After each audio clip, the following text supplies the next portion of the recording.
ನಾನು ಚಿಂತನ್ ಹಾಗೂ ನಮ್ಮ ಚಿತ್ರದಲ್ಲಿ ನಟನೆ ಮಾಡಿರ್ತಕ್ಕಂಥ ಒಂದಷ್ಟು ಕಲಾವಿದರು ಎಲ್ಲರೂ ಒಂದು ತಂಡದಲ್ಲಿ ಅಭಿನಯಿಸ್ತಿದ್ದಂಥ ಕಲಾವಿದರು. ಆಗಾಗ ಚರ್ಚೆಗಳು ಆಗ್ತಾ ಇತ್ತು ಮುಂದಿನ ಭವಿಷ್ಯದ ಬಗ್ಗೆ. ಅಂದರೆ ಎಲ್ರಿಗೂ ಸಿನಿಮಾ ಕನಸು ಕಂಡಿದ್ದಂಥ ಕಲಾವಿದರೆ ಎಲ್ಲರೂ. ಆ ಥರ ಇದ್ದಾಗ ಒಂದಷ್ಟು ಕತೆಗಳು ಅವ್ರು ಮಾಡ್ಕೊಂಡ್ರು, ಅಷ್ಟು ಕತೆಗಳು ನಮ್ಮ ಕತೆಗಳು ಎಲ್ಲ ಚರ್ಚೆಗಳು ಆಗ್ತಾ ಇತ್ತು. ಆಗ ಇದ್ದಾಗ ನಮಗೆ ಕಾಡಿದಂಥ ಒಂದು ಕತೆ ಈಗ ನಾವು ಸಿನಿಮಾ ಮಾಡಿರ್ತಕ್ಕಂಥ ಪ್ರಕರಣ ತನಿಖಾ ಹಂತದಲ್ಲಿದೆ ಅನ್ನೋ ಕತೆ. ಆಗ ಇದರಲ್ಲಿ ಇನ್ನೊಂದಷ್ಟು ವರ್ಕ್ ಮಾಡೋಣ, ಇದನ್ನ ಇನ್ನೊಂದು ಸ್ವಲ್ಪ ಡೆವಲಪ್ ಆದ ನಂತರ ಇದನ್ನ ಒಂದಷ್ಟು ಪ್ರೊಡ್ಯೂಸರ್ನ ಅಪ್ರೋಚ್ ಮಾಡೋಣ ಅಂತ ಹೇಳಿ ಇದನ್ನ ಒಂದಷ್ಟು ಬರವಣಿಗೆ ಕೂತ್ಕೊಂಡು ಮುಂಚೆನೆ ಮಾಡ್ಕೊಂಡಿದ್ದ ಕತೆಗೆ ಇನ್ನೊಂದು 3-4 ತಿಂಗಳು ಬರವಣಿಗೆ ಮಾಡಿ ಅದನ್ನ ಒಂದಷ್ಟು ಪರಿಪಕ್ವಗೊಳಿಸಿ ನಂತರ ಒಂದಷ್ಟು ಪ್ರೊಡ್ಯೂಸರ್ಗಳನ್ನ ಹುಡ್ಕೋಣ ಅಂತ ಅನ್ಕೊಂಡು ಒಂದಿಬ್ಬರನ್ನ ಇದು ಮಾಡಿದ್ವಿ. ಸ್ವಲ್ಪ ಬಜೆಟ್ ಏನೋ ಇದಾಯಿತು. ಅದಕ್ಕೋಸ್ಕರ ನಮ್ಮ ಚಿಂತನ್ ಅವರೇ, ಸರಿ ಹೇಗಿದ್ರು ನಾವು ಇದನ್ನ ತುಂಬ ಕಡಿಮೆ ಬಜೆಟಲ್ಲಿ ಮಾಡೋಣ ಅಂತ ಅಂದ್ಕೊಂಡಿದ್ದೀವಿ, ನಾನೇ ನಿರ್ಮಾಣ ಮಾಡ್ತೀನಿ, ಇದನ್ನು ಮಾಡೋಣ ಅಂತ ಹೇಳಿ ಶುರುವಾಯಿತು ಈ ಕತೆ. ಸರ್, ರಂಗ ವಿಸ್ಮಯ ಅಂತ ಮೊದಲನೇ ತಂಡ ಸರ್. ನಮ್ಮ ಗುರುಗಳು ಇಲ್ಲೇ ಬಂದಿದ್ದಾರೆ, ಅಶ್ವಥ್ ನಾರಾಯಣ್ ಜಾಧವ್ ಸರ್ ಅಂತ. ಅದಾದ ನಂತರ ರಂಗ ಬದುಕು ಅನ್ನೋ ತಂಡಕ್ಕೆ ಹೋದ್ವಿ, ಅಲ್ಲಿ ನಮ್ಮೆಲ್ಲ ಕಲಾವಿದರು ಪರಿಚಯ ಆಗಿದ್ದು. ಅಂದರೆ ಇಂದಿನ ಯುವ ಜನತೆ ಸ್ವಲ್ಪ ಡ್ರಗ್ಸು ಮತ್ತು ದುಶ್ಚಟಗಳಿಗೆ ಬಲಿಯಾಗಿ ದಾರಿ ತಪ್ತಾ ಇದ್ದಾರೆ. ಅದು ಸ್ವಲ್ಪ ಕಾಡ್ತಾ ಇತ್ತು ನಮ್ಮನ್ನ. ಅದ್ರ ಕುರಿತಾಗಿ ಒಂದು ಕ್ರೈಮ್ ಜಾನರ್ ರೀತಿಯಲ್ಲಿ ಒಂದು ಸಿನಿಮಾ ಮಾಡಿದ್ರೆ ವರ್ಕೌಟ್ ಆಗ್ಬೋದು ಅಂತ ಅನಿಸಿ ಅದು.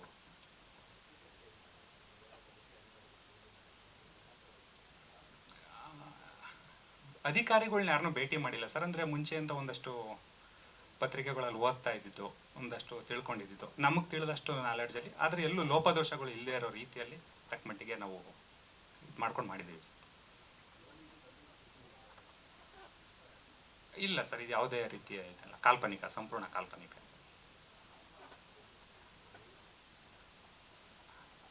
ಅದೇ ರಂಗಭೂಮಿ ಕಲಾವಿದ ಆಗಿದೆ, ಅದರ ಮುಖಾಂತರನೇ ಸಿನಿಮಾ. ಇಲ್ಲ, ನಾನು ಎಲ್ಲೂ ಯಾರ ಹತ್ರ ವರ್ಕ್ ಮಾಡಿಲ್ಲ ಸರ್, ಮತ್ತೆ ಯಾವುದೇ ರೀತಿ ಕೋರ್ಸ್ ಮಾಡ್ಕೊಂಡಿಲ್ಲ. ಆದರೆ ನಮ್ಮ ಸಿನಿಮಾದಲ್ಲಿ ಕೆಲಸ ಮಾಡಿರೋ ಅಂಥವರೆಲ್ಲ ಸಿನಿಮಾ ಅನುಭವ ಇರೋ ಅಂಥವ್ರೆ. ಅದರಿಂದ ನಮ್ಗೆ ಸಿನಿಮಾ ಮಾಡೋದಕ್ಕೆ ತುಂಬ ಸಹಾಯ ಆಯಿತು. ಸಂಪೂರ್ಣವಾಗಿ ಚಿತ್ರ ಸಿದ್ಧವಿದೆ, ಮುಂದಿನ ತಿಂಗಳು ಬಿಡುಗಡೆಗೆ ಪ್ಲ್ಯಾನ್ ಮಾಡ್ಕೋತಾ ಇದ್ದೀವಿ. ಆಗಿದೆ ಸರ್, ಬಂದಿದೆ. ಸ್ವಲ್ಪ ಡ್ರಗ್ಸು, ಗಾಂಜಾ ಇದೆಲ್ಲ ಸ್ವಲ್ಪ ವೈಭವೀಕರಣ ಸ್ವಲ್ಪ ಇದಿತ್ತು ಅಂತ, ಅದು ಸೀನ್ಗಳನ್ನ ಸ್ವಲ್ಪ ಕಟ್ ಮಾಡಬೇಕು ಅಂತ ಹೇಳಿದ್ರು. ಅದು ಸರ್ ಸ್ವಲ್ಪ ಇದೆ ಸರ್.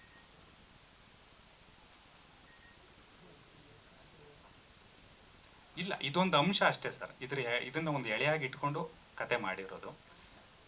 ಒಬ್ಬ ಆಗಿಲ್ಲ ಮೇಡಮ್ ಹೇಳ್ದಾಗೆ, ಹೊಸ ಠಾಣೆಗೆ ಒಬ್ಬ ವರ್ಗಾವಣೆಯಾಗಿ ಬಂದ SIಗೆ ಅವನ ಸ್ಟೇಷನ್ ಲಿಮಿಟ್ಸಲ್ಲೇ ಒಂದಷ್ಟು ಕೊಲೆಗಳು ಆಗ್ತಾ ಇರುತ್ತೆ. ಅದನ್ನು ಬೆನ್ನಟ್ಟಿ ಹೋದಾಗ ಅದಕ್ಕೂ ಈ ಗಾಂಜಾ ಡ್ರಗ್ಸ್ ಇದಕ್ಕೂ ಸಂಬಂಧ ಇದೆ ಅನ್ನೋದು ಗೊತ್ತಾಗುತ್ತೆ. ಅದನ್ನ ತನಿಖೆನ ಆತ ತೀವ್ರಗೊಳಿಸಿದಾಗ ಮುಂದೆ ಏನಾಗುತ್ತೆ ಕ್ಲೈಮ್ಯಾಕ್ಸಲ್ಲಿ ಅನ್ನೋದು ಗೌಪ್ಯವಾಗಿ. ಎಲ್ಲ ರಂಗಭೂಮಿ ಕಲಾವಿದರು ಸರ್, ಚಿರಪರಿಚಿತ ಮುಖ ಅಂತ ಯಾವುದಿಲ್ಲ, ಎಲ್ಲ ಕಂಪ್ಲೀಟ್ ಹೊಸ ನಟರು.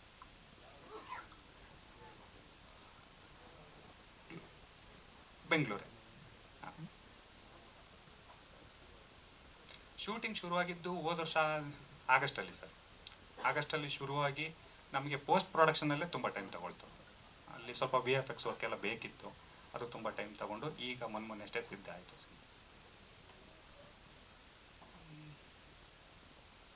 15-20% ಇರ್ಬೋದು, ತುಂಬ ಏನಿಲ್ಲ ಸರ್. ಅಂದರೆ ಕತೆಗೆ ಅವಶ್ಯಕತೆ ಬೀಳಲಿಲ್ಲ ಸರ್.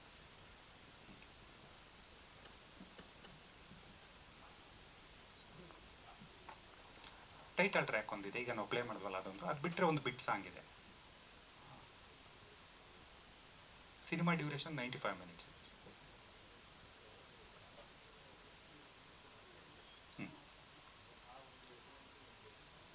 ಖಂಡಿತ ಇದೆ ಸರ್. ನಮ್ಮ 1.5 ಗಂಟೆ ಸಿನಿಮಾನ ಯಾವುದೇ 1 ನಿಮಿಷನೂ ಬೋರ್ ಆಗದೆ ಇರೋ ರೀತಿ ಜನ ಸ್ವೀಕರಿಸ್ತಾರೆ ಅನ್ನೋ ನಂಬಿಕೆ ಇದೆ. ಅದೇ ಸರ್, ಅದ್ರದ್ದು ಅವಶ್ಯಕತೆ ಬೀಳಲಿಲ್ಲ ಸರ್ ಎಲ್ಲೂ. ಅಂಥದ್ದು ಕಾಮಿಡಿದು ತುಂಬ ಗಂಭೀರವಾಗಿ ಸಾಗುವಂಥ ಕತೆ.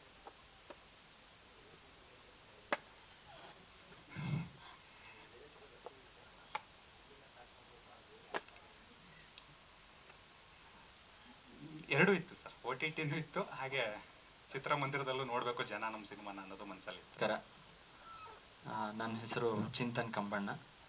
ಆ, ನಾನು ಇಂಜಿನಿಯರಿಂಗ್ ಮುಗಿಸಿದ್ದು 2019ರಲ್ಲಿ.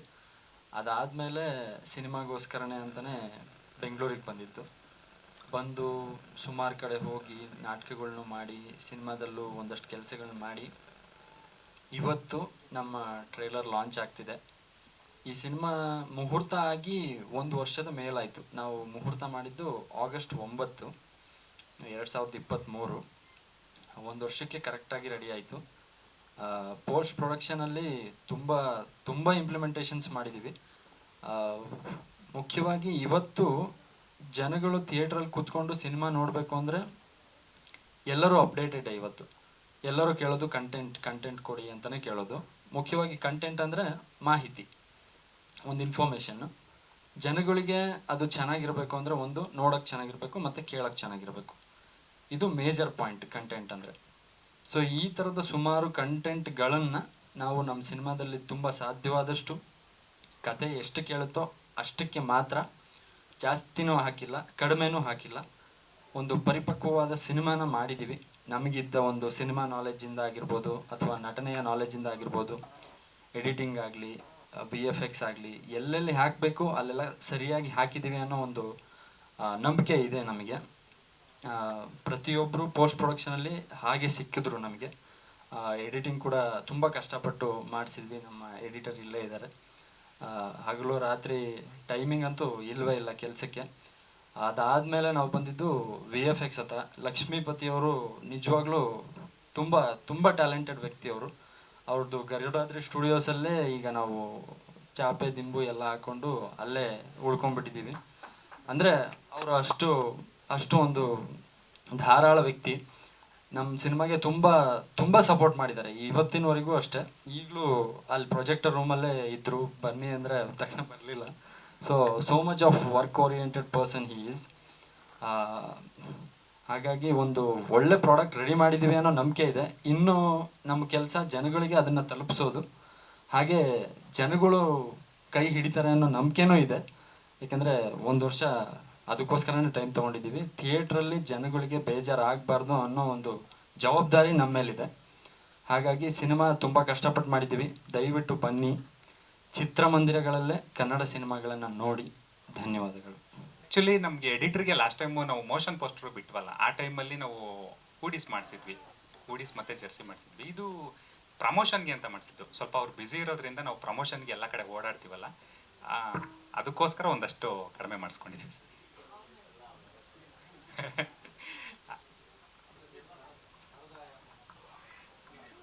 ಸರ್, ವಕ್ಷನಾದ ಅನ್ನೋದು ನಮ್ಮ ಫ್ಯಾಮಿಲಿ ಅಬ್ರಿವೇಟಿವ್.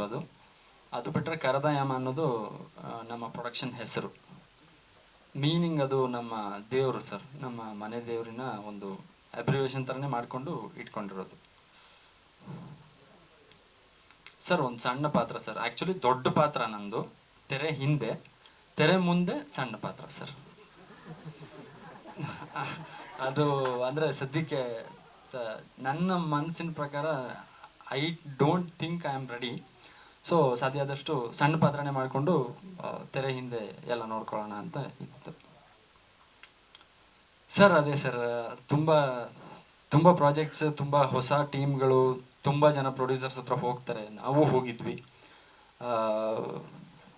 ಏನೇನು ಡಿಮ್ಯಾಂಡ್ ಇದೆ ಅನ್ನೋದು ಗೊತ್ತಾಯಿತು. ಆ್ಯಂಡ್ ನಮ್ಮ ಹತ್ರ ಇರೋ ಅವಕಾಶಗಳಲ್ಲಿ ಸಾಧ್ಯ ಆಗಲಿಲ್ಲ. ದೇವರ ಆಶೀರ್ವಾದದಿಂದ ಅದೊಂದು ಅವಕಾಶ ಒದಗಿ ಬಂತು ಪ್ರೊಡ್ಯೂಸ್ ಮಾಡೋ ಅಂಥದ್ದು. ಇಲ್ಲಿ ತನಕ ಮಾಡ್ತಿದ್ದೀವಿ. ಎಲ್ಲದಕ್ಕೂ ಕಾರಣ ನಮ್ಮ ತಂದೆ ತಾಯಿ, ನಮ್ಮ ಇಬ್ಬರು ಅಕ್ಕ. ಅವರು ಕೂಡ ಇದರಲ್ಲಿ ಇನ್ವೆಸ್ಟ್ ಮಾಡಿದ್ದಾರೆ. ನಮ್ಮ ತಂದೆ ಕೂಡ ಇನ್ವೆಸ್ಟ್ ಮಾಡಿದ್ದಾರೆ. ಅವರೆಲ್ಲರ ಸಪೋರ್ಟಿಂದನೇ ಇವತ್ತು ನಾನು ಇಲ್ಲಿ ಕೂತ್ಕೊಂಡು ನಿಮ್ಮ ಹತ್ರ ಮಾತಾಡ್ತಿರೋದು ಸರ್.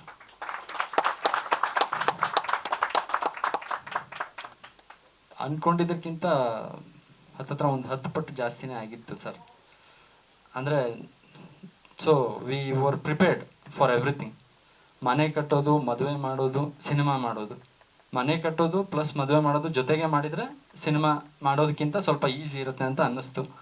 ಹಾಗಾಗಿ ತುಂಬ ಅಂದರೆ ಎಸ್ಟಿಮೇಷನ್ಗಿಂತ ತುಂಬ ಜಾಸ್ತಿ ಹೋಗುತ್ತೆ ಸರ್ ಅದೊಂದು.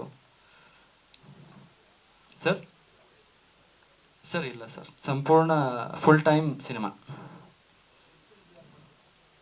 ಸರ್. ಅದೇ ಎಲ್ಲ ಮಾತುಕತೆ ನಡೀತಿದೆ.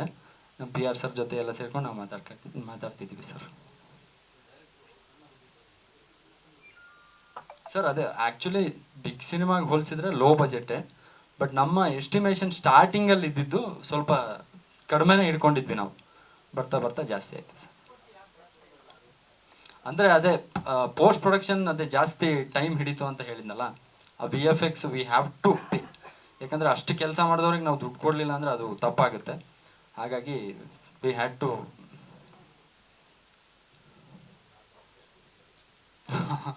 ಆ ಥರ ನೋಡಕ್ಕೆ ಹೋದರೆ ನಮ್ಮ ಪ್ರತಿಯೊಬ್ಬರು ಕಲಾವಿದರು ಕೂಡ ತುಂಬ ಸಪೋರ್ಟಿವ್ ಆಗಿ ಬಂದು ಮಾಡಿಕೊಟ್ರು. ಪ್ರತಿಯೊಬ್ಬರು ನಮ್ಮ ಮಹೀನ್ ಕುಬೇರ್ ಅವರಾಗಿರ್ಬೋದು, ಅವರು ನಮ್ಮ ಕಸಿನ್ನು ರಾಜ್ ಕೆಗನ್ ಅವರು, ಆಮೇಲೆ ಪ್ರದೀಪ್ ಸರ್ ಆಗಿರ್ಬೋದು, ಮುತ್ತಣ್ಣ ಆಗಿರ್ಬೋದು, ಪ್ರತಿಯೊಬ್ಬರು ಕಲಾವಿದರು ಸ್ಟೇಜ್ ಮೇಲೆ ಇರೋರು ಮಾತ್ರ ಅಲ್ಲ, ಸಿನಿಮಾದಲ್ಲಿರೋ ಎಲ್ಲರೂ ತುಂಬ ತುಂಬ ಸಹೃದಯಿಗಳಾಗಿ ರಂಗಭೂಮಿ ಕಲಾವಿದರೆ ಎಲ್ಲದನ್ನು ಮಾಡ್ತಿರೋದು ಅಂತ ತಿಳ್ಕೊಂಡು ತುಂಬ ಹಾರ್ಟ್ಫುಲಿ ಬಂದು ಎಲ್ಲ ಖುಷಿಯಾಗಿ ಮಾಡಿ ಕೊಟ್ಟು ಹೋದ್ರು ಸರ್. ಅದೊಂದು ತುಂಬ ಋಣಿ, ನಾನು ಪ್ರತಿಯೊಬ್ಬರಿಗೂ ಚಿರ ಋಣಿ. ಹಾಂ ಸರ್, ಹಾಂ ಸರ್, ಅದಿನ್ನೂ ಮಾತಾಡ್ತಿದ್ವಿ ಸರ್. ಹಾಂ ಸರ್,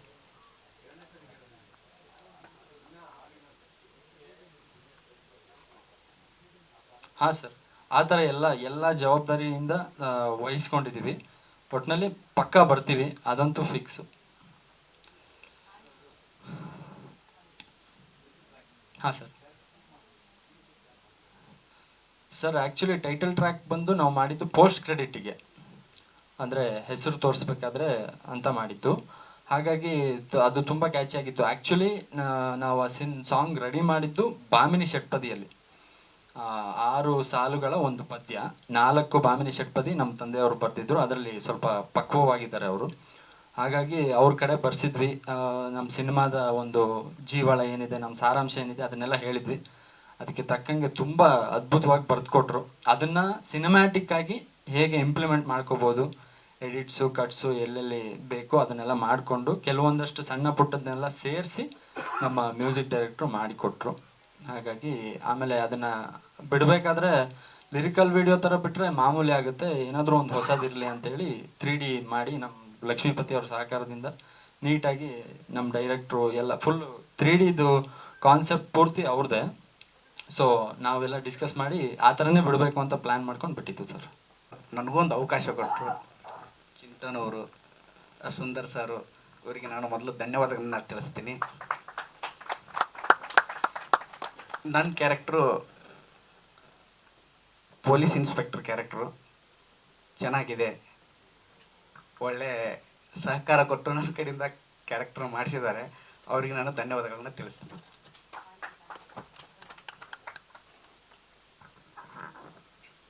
ಸರ್ ನಮಸ್ತೆ ಎಲ್ಲರಿಗೂ. ಸರ್ ನಾನು ಹವ್ಯಾಸಿ ಕಲಾ ರಂಗ ವರ್ಕ್ ಮಾಡ್ತೀನಿ.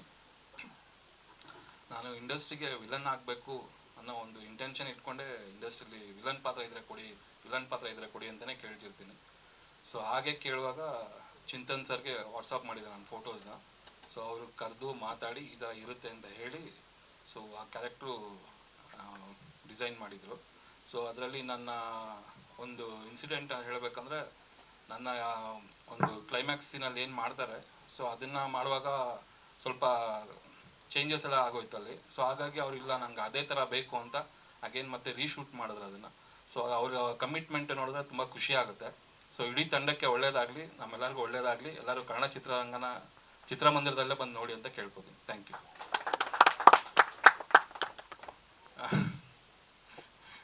ಗೊತ್ತಿಲ್ಲ ಸರ್, ಅದು ಹೀರೋ ಆಗಬೇಕು ಅಂತ ಫಸ್ಟು ಒಳ್ಳೆ ಮಾಡಲ್ ಆಗಿದ್ದೆ. ಸೊ ಬಂದು ಹೀರೋ ಆಗಬೇಕು ಅಂತ ಟ್ರೈ ಮಾಡ್ತಿದ್ದೆ. ಸೊ ಯಾರೋ ಒಬ್ರು ಕರೆದು ಫಸ್ಟು ನೀನು ರಂಗಮಂದಿರಕ್ಕೆ ಹೋಗಿ ಕಲಿ, ಆಮೇಲೆ ತಾನೇ ಕರ್ಕೊಂಡು ಹೋಗುತ್ತೆ ಅಂದರು. 2 ವರ್ಷ ಡೇ ಆ್ಯಂಡ್ ನೈಟು, ಬೆಳಗ್ಗೆ ಒಂದು ರಿಹರ್ಸಲ್, ರಾಯಕಾಲ ಒಂದು ರಿಹರ್ಸಲ್ ಅಂತ ಸುಮಾರು ರಂಗ ತಂಡದ ಜೊತೆ ಕೆಲಸ ಮಾಡಿದೆ. ಸೊ ಎಲ್ಲರೂ ಒಳ್ಳೊಳ್ಳೆ ಡೈರೆಕ್ಟ್ರೇ ಸಿಕ್ಕರು ನನಗೆ. ಸೊ ಎಲ್ಲರ ಜೊತೆ ಮಾಡ್ಕೊಂಡು ಬಂದಾಗ ಫಸ್ಟ್ ನನಗೆ ಪತ್ತೆದಾರಿ ಪ್ರದೀಪಲು ವಿಲನ್ನಾಗೆ ಕರೆದು ಮಾಡಿದ್ರು. ಸೊ ಅಲ್ಲಿಂದ ಆ ಥರ ಶೇಡ್ಸೇ ಸಿಗ್ತಾ ಇದೆ. ಸೊ ಹಂಗಾಗಿ ಅದಕ್ಕೆ ಸ್ಟಿಕ್ ಆನ್ ಆಗಿ ಅದರಲ್ಲೇ ಬೆಳೆಯೋಣ ಅಂತ ಒಂದು ಆಸೆ ಇದೆ ಸರ್ ನನಗೆ. ಖಂಡಿತ ಸರ್, ಅದು ಆಗೋದಿಲ್ಲ ಅಂತ ಗೊತ್ತಾದ್ಮೇಲೆ ಅಟ್ಲೀಸ್ಟ್ ಇದಾದ್ರೂ ಆಗಲೇಬೇಕಲ್ಲ. ಸೊ ವಿಲನ್ ಆದರೆ ಅಟ್ಲೀಸ್ಟ್ ನನಗೆ ಪಾತ್ರ ಮಾಡೋಕ್ಕಾಗಲಿ. ಸೊ ವಿಲನ್ ಏನಾದರೂ ಕೊನೆಯಲ್ಲಿ ಅಷ್ಟೇ ಸಾಯೋದು, ಅಲ್ಲಿವರೆಗೂ ಅವನದೇ ಆಡಳಿತ. ಸೊ ಆ ಇಂಟೆನ್ಷನ್ ಇದೆ. ಸೊ ಹಾಗಾಗಿ ವಿಲನ್ ಆಗಬೇಕು ಅನ್ನೋ ಒಂದು ಆಸೆ ಇದೆ. Thank you so much.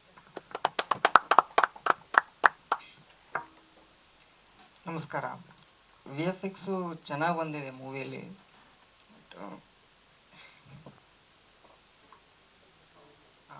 Chintan ಸರು ತುಂಬ ಓಪನ್ ಆಗೆಲ್ಲ ಮಾತಾಡ್ತಿದ್ರು.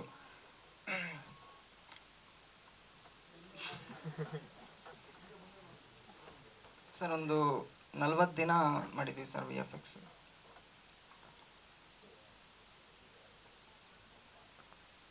ಬಜೆಟ್ಟು ಇನ್ನೂ ನೋಡಿಲ್ಲ ಸರ್ ಎಷ್ಟಾಗಿರ್ಬೋದು ಅಂತ. ನಾನು 9ನೇ ಕ್ಲಾಸ್ ಇದ್ದಾಗಲೇ ಈ ಭಾಮಿನಿ ಷಟ್ಪದಿ ಅನ್ನೋದು ನನ್ನನ್ನು ತುಂಬ ಆಕರ್ಷಿಸಿತ್ತು. ಆ ಕಾಲದಲ್ಲಿ 1977. ಏನಿದು ಇಷ್ಟೊಂದು ತುಂಬ ಚೆನ್ನಾಗಿದೆ. ಇದು ಒಂದು 2 ಮಾತಲ್ಲಿ ಹೇಳ್ಬಿಡ್ತೇನೆ. ಭಾಮಿನಿ ಷಟ್ಪದಿ ಅಂದರೆ 6 ಸಾಲಿನ ಪದ್ಯ, ಪ್ರತಿಯೊಂದು ಸಾಲಿನ 2ನೇ ಅಕ್ಷರ ಒಂದೇ ಅಕ್ಷರ ಆಗಿರಬೇಕು. ನಾವು ಯಾವ ಅಕ್ಷರ ತಗೊಂಡ್ರು, ಯಾವ ಅಕ್ಷರ ಬಂದರೂ ಅದರಲ್ಲಿ ಮತ್ತೆ ಮಿಕ್ಕ ಎಲ್ಲ ಸಾಲುಗಳಲ್ಲಿ 2ನೇ ಅಕ್ಷರ ಅದೇ ಅಕ್ಷರ ಆಗಿರಬೇಕು. ಕಾಗುಣಿತ ಯಾವುದಾದ್ರೂ ಆಗ್ಬೋದು. ಇದು ಅದರ ಒಂದು ಮೂಲ ಧಾತು. ಸೊ ಅದ್ರ ಬಗ್ಗೆ ನನಗೆ ಭಾಳ ಆಸಕ್ತಿ ಇತ್ತು. ಹೀಗೆ ನಾನು 1-2 ಭಾಮಿನಿ ಷಟ್ಪದಿ ಬರೆದು ನಾನು ಸುಮ್ಮನೆ ಒಂದು ಕಡೆ ಎಲ್ಲ ಬರೆದು ಇಟ್ಕೊಂಡಿದ್ದೆ.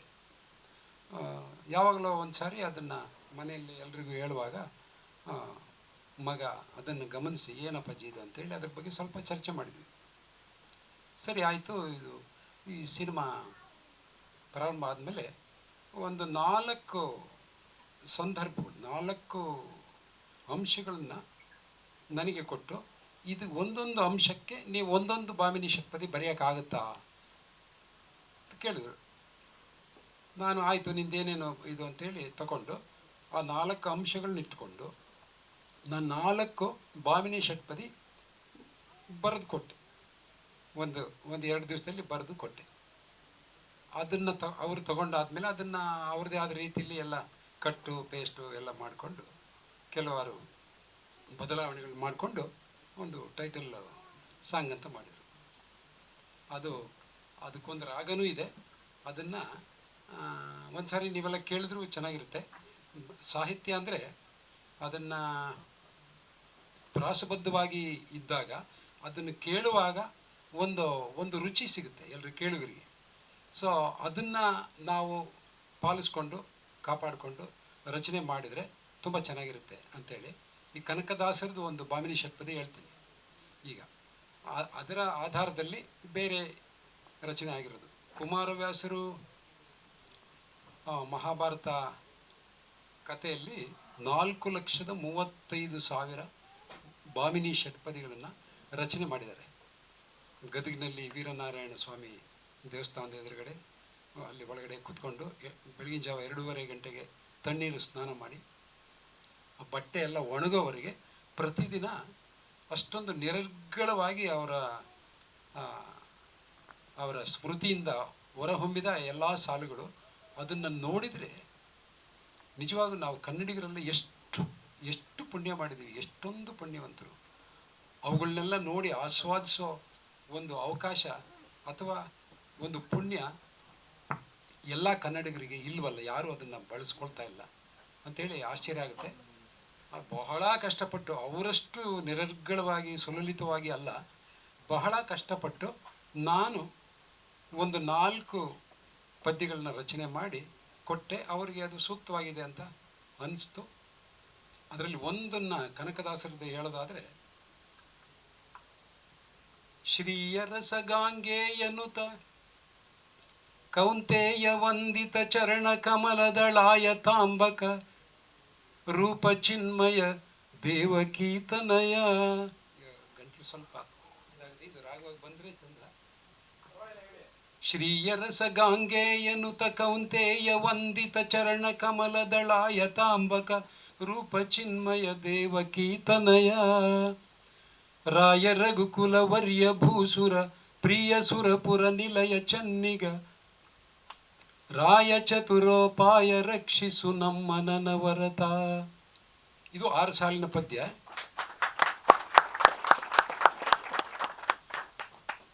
ಪ್ರತಿಯೊಂದು ಸಾಲಿನಲ್ಲಿ ಈ ಪದ್ಯದಲ್ಲಿ 2ನೇ ಅಕ್ಷರ ಯಾ ಅಂತ ಬರುತ್ತೆ. ಆ ಯಾವುದೇ ಕಾಗುಣಿತಾದ್ರೂ ಪ್ರತಿಯೊಂದು ಸಾಲಿನಲ್ಲಿ ಅದೇ ಬರಬೇಕು, ಅದೇ ಅದೇ ಅಕ್ಷರ ಬರಬೇಕು. ಆಗ ಆ ಪದ್ಯಕ್ಕೆ ಈ ರಾಗದಲ್ಲಿ ಹಾಡಿದರೆ ಒಂದು ರುಚಿ ಬರುತ್ತೆ. ಸೊ ಇದು ಅದರ ಇದೆಲ್ಲ ಬಿಡಿ. ಮುಖ್ಯವಾಗಿ ನಾನು ಹೇಳಬೇಕು ಅಂದ್ಕೊಂಡಿದ್ದು, ಒಂದು ಒಳ್ಳೆ ಸಿನಿಮಾ ಅಂದರೆ ಪ್ರತಿಯೊಬ್ಬ ಪ್ರೇಕ್ಷಕ ಖಂಡಿತವಾಗಿ ಎಂಜಾಯ್ ಮಾಡ್ತಾನೆ, ತುಂಬ ಸಂತೋಷ ಪಡ್ತಾನೆ. ತುಂಬ ಚಿಕ್ಕ ವಯಸ್ಸಿನಿಂದ ಎಷ್ಟೊಂದು ಒಳ್ಳೊಳ್ಳೆ ಸಿನಿಮಾಗಳನ್ನ ನೋಡಿಕೊಂಡು ಅದನ್ನು ಆಸ್ವಾದಿಸ್ಕೊಂಡು ಎಂಜಾಯ್ ಮಾಡಿಕೊಂಡು ಬಂದಿರತಕ್ಕಂಥ ನಾನು ಒಬ್ಬ ವ್ಯಕ್ತಿ ಎಲ್ಲರ ಜೊತೆಗೆ. ಒಂದು ಒಳ್ಳೆ ಸಿನಿಮಾ ಅಂದ್ರೆ ಏನು? ಒಳ್ಳೆ ಸಿನಿಮಾ ಹೇಗಿರಬೇಕು? ಅದಕ್ಕೆ ಕೆಲವಾರು ಸೂತ್ರಗಳೆಲ್ಲ ಇದ್ದಾವೆ. ಪ್ರತಿಯೊಂದು ಸಾರಿ ಪ್ರೇಕ್ಷಕ ಹೊಸದನ್ನು ಬಯಸ್ತಾನೆ. ಅವನಿಗೆ ಗೊತ್ತಿಲ್ಲ ಏನು ಹೊಸದು ಕೊಡಬೇಕು, ಏನು ಹೊಸದು ಬೇಕು, ಅವನಿಗೆ ಗೊತ್ತಿಲ್ಲ. ನೀವೇನನ್ನು ಕೊಟ್ಟರೂ ನೋಡ್ತಾನೆ, ಅದು ಚೆನ್ನಾಗಿರ್ಬೇಕು, ಅಷ್ಟೇ ಅವನು ಕೇಳೋದು. ಸೊ ಇದಕ್ಕೆ ಈ ತಂಡ, ನೀವುಗಳು ನಿಮ್ಮಲ್ಲಿ ಆ ಕ್ರಿಯೇಟಿವಿಟಿ, ಆ ಒಂದು ಹೊಸದನ್ನು ಕೊಡಬೇಕು ಅನ್ನೋ ಒಂದು ಮನಸ್ಥಿತಿ ಇದ್ದರೆ ಅದರ ಸಮೇತ ನೀವು ಹೊರಗಡೆ ಬಂದರೆ ಪ್ರತಿಯೊಬ್ಬರು ಅದನ್ನು ಎಂಜಾಯ್ ಮಾಡ್ತಾರೆ. ಇದು ಸತ್ಯ.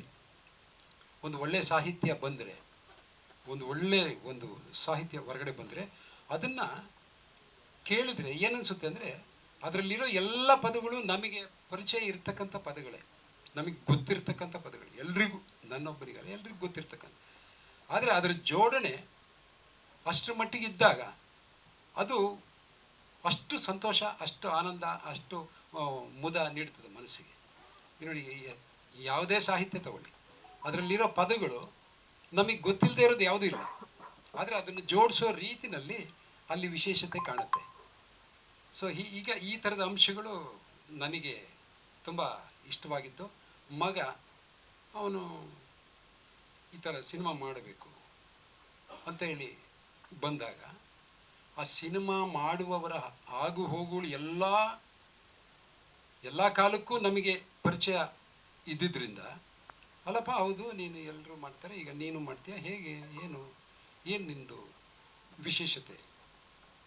ಅವನು ಆಗ ಮಾತಾಡ್ತಾ ಇದ್ದಂಥ ರೀತಿ, ಇವನಲ್ಲಿ ಏನೋ ಇದೆ, ಏನೋ ಮಾಡ್ತಾನೆ ಅನ್ನೋದು ನನಗೆ ಕನ್ವಿನ್ಸ್ ಆದ ಮೇಲೆ ಪರವಾಗಿಲ್ಲ, ಇವನು ಎಲ್ರಿಗೂ ಒಂದು ಹೊಸದನ್ನು ಕೊಡ್ತಾನೆ ಅನ್ನೋ ಅತ್ಯಂತ ನನಗೆ ನಂಬಿಕೆ ಬಂದ ಮೇಲೆ ನಾನು ಅವನ ಜೊತೆಗೆ ಕೈ ಜೋಡಿಸಿದ್ದು ಇದೊಂದು ಪುಟ್ಟ ಕಿರು ಕಾಣಿಕೆ ಈಗ ಹೊರಗಡೆ ಬಂದಿದೆ. ಸಬ್ಜೆಕ್ಟ್ ಅದೇ. ಈಗ ಇವರು ಹೇಳಿದ್ರಲ್ಲ, ಇನ್ನು ಪೂರ್ತಿ ಡೀಟೇಲ್ಸ್ ಗೊತ್ತಿಲ್ಲ ನನಗೆ, ಯಾವ ಕತೆ ಏನೂ ಗೊತ್ತಿಲ್ಲ, ನಾನೇನು ಕೇಳೋಕ್ಕೋಗಿಲ್ಲ, ಅವರು ಎಂದೂ ಹೇಳಿಲ್ಲ. ಪೂರ್ತಿ ಕತೆ ಯಾರಿಗೂ ಗೊತ್ತಿಲ್ಲ, ಇವ್ರಿಬ್ಬರನ್ನ ಬಿಟ್ಟರೆ ಸಾಮಾನ್ಯ ಯಾರಿಗೂ ಗೊತ್ತಿಲ್ಲ ಅನಿಸುತ್ತೆ. ಸೊ ಇಷ್ಟು ವಿಷಯ. ನೀವೇನಾದರೂ ಪ್ರಶ್ನೆ ಇದ್ರೆ ಎಲ್ಲವನ್ನೂ ಬರಿಬೋದು. ಅದು ಕುಮಾರವ್ಯಾಸರ 4,35,000 ನೋಡಿದ್ರೆ ಅವರು ಎಲ್ಲವನ್ನೂ ಬರೆದಿದ್ದಾರೆ, ಎಲ್ಲವೂ ಇದೆ. ಸರ್, ಒಂದು ವಿಷಯ ಹೇಳ್ಬೇಕಿತ್ತು. ನೀವು ಕೇಳಿದ್ರಲ್ಲ ಯಾವುದಕ್ಕೆ ಬೇಕಾದರೂ ಬರಿಬೋದು ಅಂತ ಕೇಳಿದ್ರಲ್ಲ, ಇವರು ನಮ್ಮ ತಂದೆ ವೆಟರ್ನರಿ ಡಾಕ್ಟ್ರು. ಅವರು ಒಂದು ನಾಯಿಗೆ ಅಡಿಕೆ ನುಂಗಿ ಗಂಟ್ಲಲ್ಲಿ ಸಿಗಾಕೊಂಡು ಅದನ್ನು ಹೆಂಗೆ ಉಳಿಸೋದು ಅಂತ ಗೊತ್ತಾಗಿರಲಿಲ್ಲ. ಆವಾಗ ಗಂಟ್ಲು ಕೊಯ್ದು ಅಡಿಕೆ ತೆಗೆದು ಅದು ಒಂದು ತುಂಬ ಹಿಡಿಯಸ್ ಪ್ರೊಸೀಜರಲ್ಲಿ ಆ ನಾಯಿ ಬದುಕಿತ್ತು. ಆ ನಾಯಿ ಸಾಯೋ ಹಂತದಲ್ಲಿದ್ದ ನಾಯಿ ಬದುಕಿತ್ತು. ಅದ್ರ ಮೇಲೆ ಒಂದು ಭಾಮಿನಿ ಷಟ್ಪದಿ ಬರ್ತಿದ್ರು. ಅದು ನಾಯಿ ಅಡಿಕೆ ಒಣಗಾಕಿದ್ದು, ಅಡಿಕೆ ತಿನ್ನೋಕೆ ಆಟ ಆಡೋಕೆ ಹೋಗಿ ನುಂಗ್ಬಿಟ್ಟಿದೆ. ಸೊ ನುಂಗಿ ಅದಕ್ಕೆ ಪ್ರಾಬ್ಲಮ್ ಶುರುವಾಯಿತು. 14 ದಿವಸ ಊಟ ಮಾಡಲಿಲ್ಲ, ಆಮೇಲೆ ಮೋಷನ್ ಇಲ್ಲ. ಸೊ ಅದನ್ನು ಕೊನೆಗೆ ಗುರುತು ಮಾಡಿ ಫೀಲ್ ಮಾಡಿ ನೋಡಿ ಅಲ್ಲಿ ಒಳಗಡೆ ಏನೋ ಆಬ್ಜೆಕ್ಟ್ ಇದೆ ಅಂತೇಳಿ ಗೊತ್ತಾದ್ಮೇಲೆ ಅದು ಸರ್ಜರಿ, ಆಪ್ರೇಷನ್ ಮಾಡಬೇಕು. ಆಪ್ರೇಷನ್ ಮಾಡಿ ತೆಗೆದು ನಾಯಿ ವಾಸಿ ಆಯಿತು, ಚೆನ್ನಾಗಾಯಿತು. ಅದ್ರ ಮೇಲೆ ಒಂದು ಭಾಮಿನಿ ಷಟ್ಪದಿ ಬರೆದ್ರೆ ಹೇಗೆ ಅಂತ ಯೋಚನೆ ಮಾಡಿದೆ. ನಾಯಿ ಆಪ್ರೇಷನ್ ಮಾಡಿತ್ತು, ಅಡಿಕೆ ನುಂಗಿದೆ, ಆಪ್ರೇಷನ್ ಮಾಡಿದೆ, ನಾಯಿ ಚೆನ್ನಾಗಾಯಿತು. ಇದ್ರ ಬಗ್ಗೆ ಇಷ್ಟೇ ವಿಷಯ, ಇದನ್ನು ಒಂದು ಭಾಮಿನಿ ಷಟ್ಪದಿ ಬರೆಯೋಣ ಅಂತ ಬರೆದಿಟ್ಟೆ. ಅದನ್ನು ಒಂದ್ಸರಿ ನೀವು ಕೇಳ್ಕೊಂಬಿಡಿ. ನಾಯಿ ಕರುಳೊಳಗಿದ್ದ ಅಡಿಕೆಯ ನೋಯಿಸದೆ ಮೈಮನವ ನಾಯಿಯ ಹಾಯಿಸಿದೆ ನನ್ನ BP ಬ್ಲೇಡನು ತ್ವಚೆಯ ಮೇಲುಗಡೆ ಗಾಯ ಮಾಡುತ್ತ ಮಾಂಸ ಪದರವ ಹೇಯ ಅಡಿಕೆಯ ಹಿಡಿದು ಕೆಡಹಲು ಮಾಯವಾಯಿತು ಕರುಳ ಅಡೆತಡೆ ಸರಿದು ಸಮನಾಯಿತು.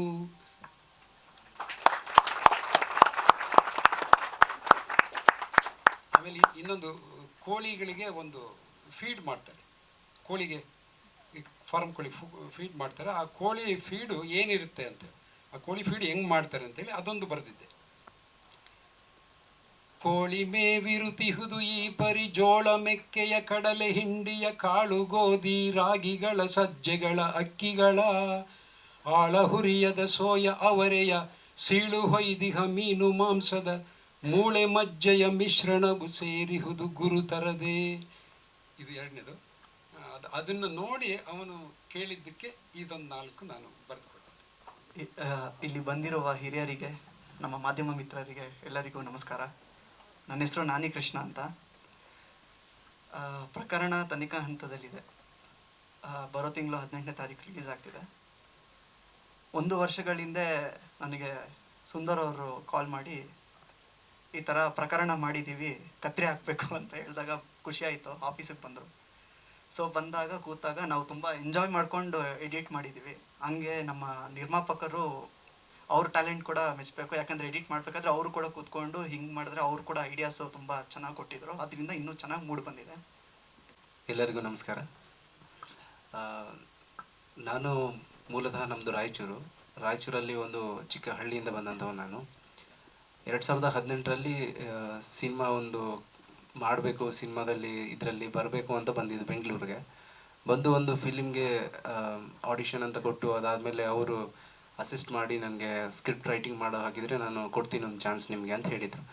ಸೊ ಹಾಗಾಗಿ ಅದು ಅಲ್ಲಿಂದ ನನ್ನ ಜರ್ನಿ ಸ್ಟಾರ್ಟ್ ಆಯ್ತು. ನಾನು ಅಸಿಸ್ಟ್ ಮಾಡಿಕೊಂಡು ಸ್ಕ್ರಿಪ್ಟ್ ರೈಟಿಂಗ್ ಎಲ್ಲ ಮಾಡಿಕೊಂಡು ಅದರಲ್ಲೊಂದು ಕ್ಯಾರೆಕ್ಟರ್ ಮಾಡಿ ಮಾಡ್ತಾಯಿದ್ದು. ಬಟ್ ಅದನ್ನ ತುಂಬ ಲಾಂಗ್ ಪ್ರೊಸೀಜರ್ ಆಗೋಯ್ತು. ಒಂದು ಮೂವಿ ಮುಗಿಯೋಗೇನೆ 1.5 ವರ್ಷ ತೊಗೊಳ್ತು. ಬಟ್ ಅದಾದಮೇಲೆ ನಾನು ಬಿಟ್ಬಿಟ್ಟೆ, ಅಂತ ಕಂಪ್ಲೀಟ್ ಮಾಡಿ ಪೋಸ್ಟ್ ಪ್ರೊಡಕ್ಷನ್ಗೆ ಇರಲಿಲ್ಲ. ಸೊ ಅದು ರಿಲೀಸ್ ಆಗೋಕ್ಕೆ ಅಲ್ಲಿಂದ 4 ವರ್ಷ ಆಯಿತು. ಸೊ ಅದೊಂದು ಮೂವಿ ಆದಮೇಲೆ ನನಗೆ ಗೊತ್ತಾಯಿತು ಆ್ಯಕ್ಟಿಂಗ್ ಅಂದರೆ ಇದಲ್ಲ, ಅಥವಾ ಇದಕ್ಕಿಂತ ಜಾಸ್ತಿ ಏನೋ ಇದೆ ಅಂತ ಗೊತ್ತಾಗಿ, ಇದರಲ್ಲಿ ಬೆಳೀಬೇಕು ಅಂದರೆ ಅದು ಇದ್ರ ಬೇರೆ ಏನಿದೆ ಒಂಚೂರು ಅದ್ರ ಬಗ್ಗೆ ನಾಲೆಜ್ ಇರಬೇಕು, ತಿಳ್ಕೊಬೇಕು ಅಂತ ಒಂದಷ್ಟು ಜನನ ಕೇಳಿದೆ. ಆವಾಗ ನನಗೆ ಗೊತ್ತಾಗಿದ್ದು ಒಂದಷ್ಟು ರಂಗತಂಡಗಳು. ಸೊ ಅಲ್ಲಿ ನಾನು ಫಸ್ಟ್ ಒಂದು ಮಾಡಿದಂಥ ಬೆಂಗಳೂರು ಏಷ್ಯನ್ ಥಿಯೇಟ್ರಲ್ಲಿ ನಾನು ವರ್ಕ್ ಮಾಡಿದೆ. ಅಲ್ಲಿಂದ ವರ್ಕ್ ಮಾಡಿದ್ಮೇಲೆ 1 ವರ್ಷದ ಕೋರ್ಸ್ಗೆ ಡಿಪ್ಲೊಮಾ ಇನ್ ಥಿಯೇಟರ್ ಆರ್ಟ್ಸ್ಗೆ ಮೈಸೂರು ರಂಗಾಯಣದಲ್ಲಿ ಅಪ್ಲೈ ಮಾಡಿ ಹೋದೆ. ಅಲ್ಲಿ 1 ವರ್ಷ ಕಲಿತಾದ್ಮೇಲೆ 2 ವರ್ಷ ತಿರುಗಾಟ ಮಾಡಿದೆ. ಅದಾದಮೇಲೆ ಮತ್ತೆ ಸಿನಿಮಾಗೆ ವಾಪಸ್ ಬೆಂಗಳೂರಿಗೆ ಬಂದೆ ಮೈಸೂರಿಂದ. ಸೊ ಅಲ್ಲಿ ಬಂದು ಒಂದಷ್ಟು ದಿನ, ಒಂದು 3 ತಿಂಗಳು 4 ತಿಂಗಳಾಗಿದ್ದು. ಆವಾಗ ನನಗೆ ಒಂದು ಸುಮಾರು ಕಡೆ ಆಡಿಷನ್ ಎಲ್ಲ ಕೊಡ್ತಿದ್ದೆ, ಫೋಟೋಸ್ ಎಲ್ಲ ಕಳಿಸ್ತಾ ಇದ್ದೆ. ಸಡನ್ನಾಗಿ ಒಂದಿನ ಸಂಜೆ ಇವ್ರದ್ದು ಮೆಸೇಜ್ ಬಂತು ನನಗೆ, ಬಂದು ಮೀಟ್ ಆಗ್ತೀರಾ ನೈಟು ಅಂತ. ನಾನು ರ್ಯಾಂಡಮಾಗಿ ಎಲ್ಲ ಹೇಳ್ತಿರ್ತಾರೆ, ಅದು ನೈಟ್ ಒಂದು 8-8:30 ಆಗುತ್ತೆ ನಾನು ಬರೋದು ಅಂತ. ಪರವಾಗಿಲ್ಲ ಬನ್ನಿ ಅಂತ. ನಾನಲ್ಲಿ ಹೋದಾಗ ಡೈರೆಕ್ಟ್ರು, ಪ್ರೊಡ್ಯೂಸರು ಮತ್ತು ಪ್ರೊಡ್ಯೂಸರ್ಸು ಒಂದಷ್ಟು ಜನ ಅವ್ರ ಸ್ನೇಹಿತರೆಲ್ಲ ಇದ್ದರು. ಒಂದು ಮನೆಯಲ್ಲಿ, ನಾನು ಈ ಲೊಕೇಶನಲ್ಲಿ ಇದ್ದು ಆಫೀಸ್ ಥರ ಇಲ್ವಲ್ಲ, ಮನೆ ಥರ ಇದೆಯಲ್ಲ ಅಂತ ನನಗೆ ಒಂಥರ ಕನ್ಫ್ಯೂಷನ್. ಅವರು ಇಲ್ಲ, ನಾವು ಇಲ್ಲೇ ವರ್ಕ್ ಮಾಡ್ಕೊಂಡು ಇಲ್ಲೇ ಇದ್ದೀವಿ, ಈ ಥರ ಇದೆ ಸಿನಿಮಾ ಸ್ಕ್ರಿಪ್ಟ್ ಎಲ್ಲ, ಒಂದ್ಸರಿ ಕೇಳ್ತೀರಾ ಅಂತೆಲ್ಲ ಹೇಳೋದು. ಸರಿ ಅಂದ್ಬಿಟ್ಟು ಎಲ್ಲ ಸ್ಟೋರಿ ಕೇಳಿ ಒಂದ್ಸರಿ ನಿಮಗೆ ನನ್ನ ಒಪಿನಿಯನ್ ಎಲ್ಲ ಕೇಳಿ ನನಗೆ ಖುಷಿ ಆಯಿತು. ಕತೆ ಕೇಳಿ ಚೆನ್ನಾಗಿದೆ, ಇದರಲ್ಲಿ ನನ್ನ ಪಾತ್ರನೂ ಚೆನ್ನಾಗಿದೆ, ಕಥೆನೂ ಚೆನ್ನಾಗಿದೆ. ಆಮೇಲೆ ಅವರು ಹೇಳ್ತಾ ಇರೋ ರೀತಿ ಮತ್ತು ಅವರು ಮೇಕಿಂಗ್ ಎಲ್ಲ ಹಿಂಗೆ ಮಾಡ್ತಿದ್ವಿ ಅಂತೆಲ್ಲ ಒಂದಷ್ಟು ಹೇಳ್ತಿದ್ದಾಗ ನನಗೆ ಅನ್ನಿಸ್ತಾ ಇತ್ತು ಪಕ್ಕ ಅಂದರೆ ಮಾಡ್ತಾರೆ ಅವ್ರ ಕಾನ್ಫಿಡೆಂಟ್ನಿಂದ ನನಗೆ ಇದು ಪಕ್ಕ ಆಗುತ್ತೆ ಮೂವಿ, ಇವ್ರ ಜೊತೆ ಮಾಡಿದ್ರೆ ನನಗೂ ಒಂದು ಒಳ್ಳೆ ಇಮೇಜ್ ಬರ್ಬೋದು ಅಂತ ನನಗೆ ಅನ್ನಿಸ್ತು. ಅದಾದಮೇಲೆ ಅಂದರೆ ತುಂಬ ಜಾಸ್ತಿ ಡಿಲೇನೂ ಮಾಡಿಲ್ಲ. ಒಂದಷ್ಟು ದಿನ ಆದಮೇಲೆ ಒಂದು 1 ಮಂತನೂ ಆಗಿಲ್ಲ ಅನ್ಕೋತೀನಿ. ಸೊ ಶೂಟಿಂಗ್ ಎಲ್ಲ ಡೇಟ್ಸ್ ಎಲ್ಲ ಸ್ಟಾರ್ಟ್ ಮಾಡಿ, ಈ ಥರ ಎಲ್ಲ ಹಿಂಗಿರುತ್ತೆ, ಸ್ಕ್ರಿಪ್ಟ್ ರೀಡಿಂಗ್ ಎಲ್ಲ ಮಾಡಿ ಸ್ಟಾರ್ಟ್ ಮಾಡಿ, ಅದರಲ್ಲೊಂದು ಇನ್ಸ್ಪೆಕ್ಟರ್ ಕ್ಯಾರೆಕ್ಟರ್ ಇರುತ್ತೆ ನಿಮ್ಮದು. ಸೊ ನನಗೆ ಅಲ್ಲಿವರೆಗೂ ನಾನು ಆ ಕ್ಯಾರೆಕ್ಟರ್ ಅಂದರೆ ನಾಟಕಗಳಲ್ಲಿ ಮಾಡಿದ್ದಿದ್ದೆ. ಬಟ್ ಸಿನಿಮಾದಲ್ಲಿ ಒಂದಷ್ಟು ರಿಯಾಲಿಟಿ ಹತ್ತಿರ ಇರೋದ್ರಿಂದ ಅದ್ರ ಬಗ್ಗೆ ಒಂದಷ್ಟು ತಿಳ್ಕೊಬೇಕಿತ್ತು. ನಾನು ತಿಳ್ಕೊಂಡು ಅಲ್ಲೆಲ್ಲ ಹೋದ್ಮೇಲೆ, ಆಮೇಲೆ ಸೆಟ್ಟಲ್ಲೂ ಅಷ್ಟೇ, ನಾವು ಶೂಟಿಂಗ್ ಲೊಕೇಶನ್ಗೆ ಹೋದಾಗ ಅವರು ತುಂಬ ರೆಸ್ಪೆಕ್ಟ್ ಕೊಡ್ತಾರೆ ಆರ್ಟಿಸ್ಟ್. ನೀವು ಗೊತ್ತಿದೆಯೋ ಇಲ್ಲ ಗೊತ್ತಿಲ್ಲ, ನನಗೆ ಅವ್ರು ಕೊಡೋ ರೆಸ್ಪೆಕ್ಟಿಂದನೇ ನನಗೆ ಒಂಥರ ಅಯ್ಯೋ ಏನಕ್ಕೆ ಇಷ್ಟೆಲ್ಲ ಅಂತ ನನಗೆ ಹಂಗೆ ಫೀಲ್ ಆಗ್ತಿತ್ತು. ಅದು ತುಂಬ ಫ್ಯಾಮಿಲಿ ಥರನೇ ಟ್ರೀಟ್ ಮಾಡ್ತಾರೆ ಅವರು. ಸೊ ಯಾರಿಗೂ ಡಿಫ್ರೆನ್ಷಿಯೇಟ್ ಮಾಡಲ್ಲ. ಯೂಶ್ವಲಿ ಕೆಲವೊಂದು ನಾನು ಮೂವಿಗಳಲ್ಲಿ ಮಾಡಲ್ಲಿ ಜೂನಿಯರ್ಸ್ನ ಸೀನಿಯರ್ಸ್ನ ಅಥವಾ ಆ ಥರ ಡಿಫ್ರೆನ್ಷಿಯೇಟ್ ಮಾಡೋದು ತುಂಬ ಇದೆ. ಬಟ್ ಇವ್ರ ಮೂವಿಲಿ ಯಾರು ಅಂತಲೇ ಗೊತ್ತಾಗ್ತಿರ್ಲಿಲ್ಲ. ಸೊ ಎಲ್ಲ ಅವ್ರು ಒಬ್ಬರು ಒಂದು ಕ್ಯಾರೆಕ್ಟರ್ ಬಂದ್ರು ಅವರು ಫ್ಯಾಮಿಲಿ ಫ್ರೆಂಡ್ ಥರ ನೋಡ್ತಾರೆ, ಅಷ್ಟು ಚೆನ್ನಾಗಿ ಟ್ರೀಟ್ ಮಾಡಿದ್ರು. ಈ ಪಾತ್ರಕ್ಕೆ ಬಂದರೆ ಇದರಲ್ಲಿ ಒಂಥರ ಒಂದಷ್ಟು ಅವನದು ರೂಲ್ಸ್ ಆ್ಯಂಡ್ ರೆಗ್ಯುಲೇಷನ್ಸ್ ಅಂತ ಇರುತ್ತೆ ಅವನ ಕರಿಯರಲ್ಲಿ. ಅವನದೇ ಆದಂಥ ಒಂದಷ್ಟು ರೂಲ್ಸ್ ಮಾಡ್ಕೊಂಡಿರ್ತಾನೆ. ಅಂದರೆ ನ್ಯಾಯ, ಎಕ್ಸಾಂಪಲ್ ಹೇಳಿದ್ರೆ ಸಾಯಿ ಕುಮಾರ್ದು ಒಂದಷ್ಟು ಕೀ ಪಾಯಿಂಟ್ಸ್ ಥರದ್ದು, ಆ ಥರದ್ದು ನ್ಯಾಯ, ಸತ್ಯ, ಧರ್ಮ ಆ ಥರದ್ದು. ಸೊ ಅವನಿಗೆ ಅಲ್ಲಿ ಆ ಕೆಲಸ ಮಾಡೋಕ್ಕೆ ಆಗಲಿಲ್ವಾ, ಅಲ್ಲಿಂದ ಟ್ರಾನ್ಸ್ಫರ್ ಮಾಡಿದ್ರು, ಇನ್ನೊಂದು ಕಡೆ ಹೋದ್ರು ಅದನ್ನೇ ಮಾಡೋದು. ಸೊ ಅವ್ನಿಗೇನು ಸರಿ ಅನಿಸುತ್ತೋ ಅದನ್ನು ಮಾಡೋಂಥ ಪಾತ್ರ ಅದು. ಸೊ ಒಂದಷ್ಟು ಸಿಚುವೇಶನ್ಗಳು, ಒಂದಷ್ಟು ಸೀನ್ಗಳಲ್ಲಿ ನನಗೆ ತುಂಬ ಚೆನ್ನಾಗಿರುವಂಥ ಸಿಚುವೇಶನ್ ಅಂದರೆ ಡೈಲಾಗ್ಸ್ ಆಗಿರ್ಬೋದು, ಅಥವಾ ಈ ಥರ ಇದನ್ನು ನನಗೆ ಕೀ ಪಾಯಿಂಟ್ಸ್ ಹೇಳಿದ್ದು, ಅಥವಾ ಹಿಂಗೆ ಬರಬೇಕು ಹಿಂಗೆ ಬರ್ಬೇಕು ಕ್ಯಾರೆಕ್ಟರ್ ಅಂತ ತುಂಬ ಮೋಟಿವೇಟ್ ಮಾಡಿ ಹೇಳಿದ್ದಾರೆ ಡೈರೆಕ್ಟ್ರು ಮತ್ತು ಚಿಂತನ ಪ್ರೊಡ್ಯೂಸರವರು.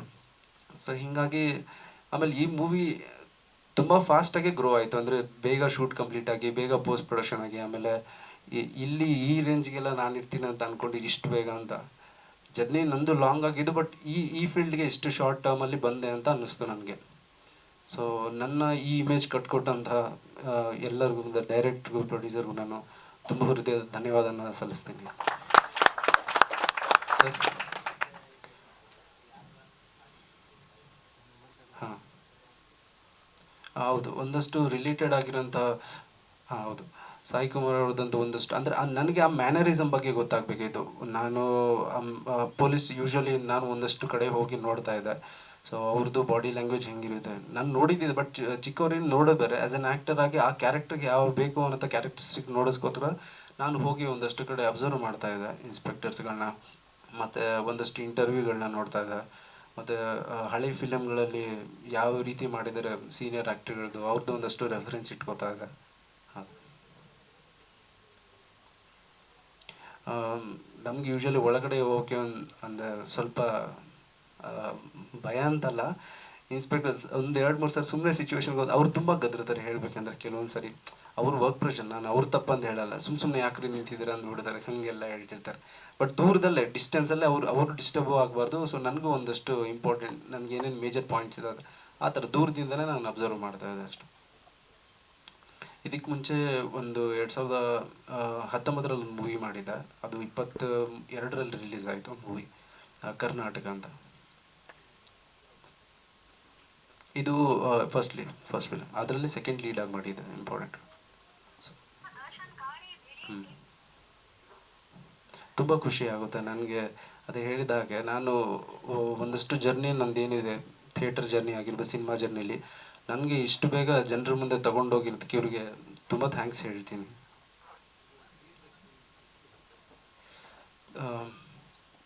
ನನಗೆ ಮುಂಚೆ ಅಂದರೆ ಥಿಯೇಟ್ರಿಗೆ ಸಿನಿಮಾಗೆ ಬಂದಾಗ ಒಂದಷ್ಟು ನಾಲೆಜ್ ಆ್ಯಕ್ಟಿಂಗ್ ಬಗ್ಗೆ ಇರಲಿಲ್ಲ. ಯಾಕಂದರೆ ಸಿನಿಮಾ ಅಂತ ಹೊರಟಿದ್ದಷ್ಟೇ. ಸಿನಿಮಾದಲ್ಲಿ ಟೆಕ್ನಿಕಲ್ ಆಸ್ಪೆಕ್ಟ್ ಗೊತ್ತಾಯಿತು ನನಗೆ. ಒಂದು ಮೂವಿ ಮಾಡಿದ್ರೆ ಅದ್ರಲ್ಲಿ ಬ್ಯಾಕ್ಗ್ರೌಂಡ್ ಏನೇನು ವರ್ಕ್ ನಡೀತೆ, ಹಾಗೆ ನಾನು ಇವನ್ ಎಡಿಟಿಂಗ್ ಟೇಬಲಲ್ಲಿ ಎಡಿಟಿಂಗ್ಗೆ ಎಲ್ಲ ಕೂರ್ತಾ ಇದೆ, ಮತ್ತು ಓಕೆ ಶಾರ್ಟ್ಸ್ ಬರೆಯೋದು ಎಲ್ಲ ಮಾಡ್ತಾ ಇದೆ. ಬಟ್ ಆ್ಯಸ್ ಅನ್ ಆ್ಯಕ್ಟರ್ ಆಗಿ ಅಲ್ಲಿ ನನಗೆ ಗೊತ್ತಾಗಲಿಲ್ಲ. ಆ್ಯಕ್ಟಿಂಗ್ಗೆ ಒಂದಷ್ಟು ಏನಾದರೂ ಇರುತ್ತೆ ಮೇಜರ್, ಎಲ್ಲದಕ್ಕೂ ಒಂದೊಂದು ಸಬ್ಜೆಕ್ಟ್ ಅಂದಮೇಲೆ ಅದಕ್ಕೆ ಪ್ರಿಪ್ರೇಷನ್ಸ್ ಇದ್ದೇ ಇರುತ್ತೆ. ಸೊ ಆಸ್ ಅನ್ ಆ್ಯಕ್ಟಿಂಗ್ಗೆ ನನಗೆ ಏನಾದರೂ ಬೇಕು ಅಂತ ಅನಿಸಿ ನನಗೆ ಒಂದಷ್ಟು ಜನಕ್ಕೆ ರೆಫರ್ ಕೇಳಿದಾಗ ಹೆಂಗೆ ಆ್ಯಕ್ಟಿಂಗ್ ಬಗ್ಗೆ ಏನಂದ ಒಂದಷ್ಟು ಜನ ಹೇಳಿದೆ, ಈ ಥರ ಇನ್ಸ್ಟಿಟ್ಯೂಟ್ಗಳಿರುತ್ತೆ, ಅಲ್ಲಿ ಹೋದರೆ ಟ್ರೈನ್ ಅಪ್ ಆಗ್ಬೋದು ನೀವು. ಸೊ ಅಲ್ಲಿ ಏನಂದರೆ ಮೇಜರ್ ನೀವು ಸಿನಿಮಾದಲ್ಲಿ ಕಟ್ಟೋದೆಲ್ಲ ಇರುತ್ತೆ, ಓಕೆ ಕಟ್ ಅನ್ನೋದು, ಅಥವಾ ರಿಪೀಟ್ ಶಾರ್ಟ್ಸು, ಮಿಡ್ ಶಾರ್ಟ್ಸ್ ಇದೆಲ್ಲ ಇರುತ್ತೆ. ಬಟ್ ಥಿಯೇಟ್ರಲ್ಲಿ ಒಂದು ಸರಿ ಎಂಟ್ರಿ ಆದರೆ ಸ್ಟೇಜ್ಗೆ ನಾನ್ ಸ್ಟಾಪ್ ಎಕ್ಸಿಟೇ ಆಗಬೇಕು ಮುಗಿಯೋವರೆಗೂ. 1.5 ಗಂಟೆ 3 ಗಂಟೆ 3.5 ಗಂಟೆವರೆಗೂ ನಾಟಕ ಮಾಡಿದ್ದೀವಿ ಒಂದೊಂದು. ಅಂಥ ಟೈಮಲ್ಲಿ ಡೈಲಾಗ್ಗಳು ನಾನ್ ಸ್ಟಾಪ್, ಅಥವಾ ಆ ಎನರ್ಜಿ ಸಸ್ಟೈನ್ ಮಾಡೋದು, ಅದು ತುಂಬ ಹೆಲ್ಪ್ ಆಯ್ತು ನನಗೆ. ಕ್ಯಾರೆಕ್ಟರ್ ಒಳಗೆ ಇನ್ವಾಲ್ವ್ ಆಗೋದು, ಎಮೋಷನ್ಸ್ ಎಲ್ಲ ತುಂಬ ಹೆಲ್ಪ್ಫುಲ್ ಆಗೋದು ಥಿಯೇಟ್ರಿಂದ. ಸೊ ನನಗೆ ಮೇಜರ್ ಥಿಯೇಟ್ರ್. ಸೊ ಇವರು ಎಲ್ಲ ಥಿಯೇಟ್ರ್ ಬ್ಯಾಕ್ಗ್ರೌಂಡ್ ಆಗಿದ್ದು, ನಾನು ಥಿಯೇಟ್ರನ್ನ ಆರ್ಟಿಸ್ಟ್ ಆಗಿರೋಂಥ. ಸೊ ನನಗೆ ತುಂಬ ಬೇಗ ಕನೆಕ್ಟ್ ಆದರು ಇವರೆಲ್ಲ. ವಾಚಿಕಂ ಸರ್ವವಾಗ್ಮೇಯಂ ಮಹಾರಂ ಚಂದ್ರತಾರಾದಿ ತನ್ಮಾ ಸಾತ್ವಿಕಂ ಶಿವ. ಎಲ್ರಿಗೂ ನಮಸ್ಕಾರ. ಯಾಕೆ ಈ ಸ್ತೋತ್ರ ಹೇಳಿದೆ ಅಂತಂದರೆ, ನನ್ನ ಪ್ರತಿದಿನ ನನ್ನ ದಿನ ಸ್ಟಾರ್ಟ್ ಆಗೋದು ಈ ಸ್ತೋತ್ರದಿಂದನೇ. ನನ್ನ ಮೊದಲ ಪತ್ರಿಕಾಗೋಷ್ಠಿ ಇರೋದ್ರಿಂದ ಈ ಸ್ತೋತ್ರದಿಂದ ನಾನು ಪ್ರಾರಂಭ ಮಾಡಿದೆ. ನನ್ನ ಜರ್ನಿ ಹೇಳ್ಬೇಕಂತಂದರೆ, ನಾನು 2018ರಲ್ಲಿ ನಂದು ಇಂಜಿನಿಯರಿಂಗ್ ಮುಗೀತು. ಮುಗಿದ ತಕ್ಷಣವೇ ನಾನು ಬಂದು ರಂಗಭೂಮಿಗೆ ಸೇರಿಕೊಂಡೆ. ಕಳೆದ 5 ವರ್ಷದಿಂದ ನಾನು ರಂಗಭೂಮಿಯಲ್ಲಿ ನಾಟಕ ಮಾಡ್ಕೊತಾ ಬರ್ತಾಯಿದ್ದೀನಿ. ಅಂದರೆ ಈಗ ಪ್ರಸ್ತುತ ಕಾಮಿಡಿ ಕಿಲಾಡಿಗಳು ಮೆಂಟರ್ ಗಣಪ ಇದ್ದಾರಲ್ಲ, ಅವರ ತಂಡ ವೃತ್ತಿರಂಗದಲ್ಲಿ ನಾನು ನಾಟಕ ಮಾಡ್ಕೊತ ಬರ್ತಾ ಇದ್ದೆ. ಈ ಸಿನಿಮಾಗೆ ನಾನು ಆಯ್ಕೆ ಆಗಿರೋ ಪರಿ ಹೇಗಂತ ಅಂದರೆ, ನಾನು ಆ್ಯಕ್ಚುಲಿ ನಾಟಕದಲ್ಲಿ ಫುಲ್ ಬ್ಯುಸಿ ಆಗಿದ್ದೆ. ಇವರು ಇನ್ನೊಂದು ತಂಡ ಇತ್ತು, ರಂಗ ಬದುಕು ಅಂತ, ನಮ್ಮದು ವೃತ್ತಿರಂಗ. ಬಟ್ ಟಚಲ್ಲಿ ಇದ್ದರು. ಚಿಂತನೆ ಬಂದ್ಬಿಟ್ಟು ಅವನು ನನ್ನ ಕಸಿನ್, ಅಕ್ಕನ ಮಗ. ನನಗೆ ಅಳಿಯ ಆಗಬೇಕು ಆ್ಯಕ್ಚುಲಿ. ಅಳಿಯ ಅನ್ನೋದಕ್ಕಿಂತ ನನಗೆ ಒಳ್ಳೆ ಗೆಳೆಯ. ಇವಾಗಿಂದ ಅಲ್ಲ, ಬೈ ಬರ್ತಿಂದ ಅವನು ನನಗೆ ಒಳ್ಳೆ ಗೆಳೆಯ. ನನಗೆ ಹಿಂಗೆ ಕಾಲ್ ಮಾಡ್ದ. ನಾನು ಒಂದು ಫೋಟೋ ಶೂಟ್ ಮಾಡಿದ್ದೆ, ಒಂದು ಸಿನಿಮಾಗೆ ನನಗೆ ಆಯ್ಕೆ ಆಗಿತ್ತು. ಅದಕ್ಕೆ ಒಂದು ಫೋಟೋ ಶೂಟ್ ಮಾಡಬೇಕಾಗಿತ್ತು ಲುಕ್ ಟೆಸ್ಟಿಗೋಸ್ಕರ. ಬಟ್ ಆ ಸಿನಿಮಾ ಸೆಟ್ಟೇ ಇರಲಿಲ್ಲ. ಆ ಸಿನಿಮಾ ಬಿಟ್ಟು 2 ಸಿನಿಮಾ ನನಗೆ ಲೀಡಾಗಿ ಸಿಕ್ತು ಆ ಫೋಟೋ ಶೂಟಿಂದ. ಒಂದು ಮಾತ್ರ ಆ ಫೋಟೋ ಶೂಟ್ ನೋಡಿ ಇವನು ನನಗೊಂದ್ಸಲ ಕಾಲ್ ಮಾಡ್ದ, ನಮ್ಮ ಕತೆ ರೆಡಿ ಆಗಿದೆ, ಬಂದು ಒಂದ್ಸಲ ನಮ್ಮ ಡೈರೆಕ್ಟರ್ ಮೀಟ್ ಆಗು ಅಂತ ಅಂದ. ಸರಿ ಆಯಿತು ಅಂತ ಬಂದೆ. ಒಂದ್ಸಲ ಇವರು ನನಗೆ ಮಾವ ಆದರೂ ಕೂಡ ಅವ್ನು ನನಗೆ ಆಡಿಷನ್ ಮಾಡಿನೇ, ಕಲೆ ಇದ್ದರೆ ಮಾತ್ರ ಕಲೆಗೆ ಬೆಲೆ ಕೊಟ್ಟು ಅವನು ಅದಾದಮೇಲೆ ನನಗೆ ಇದು ಪಾತ್ರ ಕೊಟ್ಟಿದ್ದು. ಇದರಲ್ಲಿ ನಾನು ಒಂದು ನೆಗೆಟಿವ್ ಪಾತ್ರ ಮಾಡಿದ್ದೀನಿ.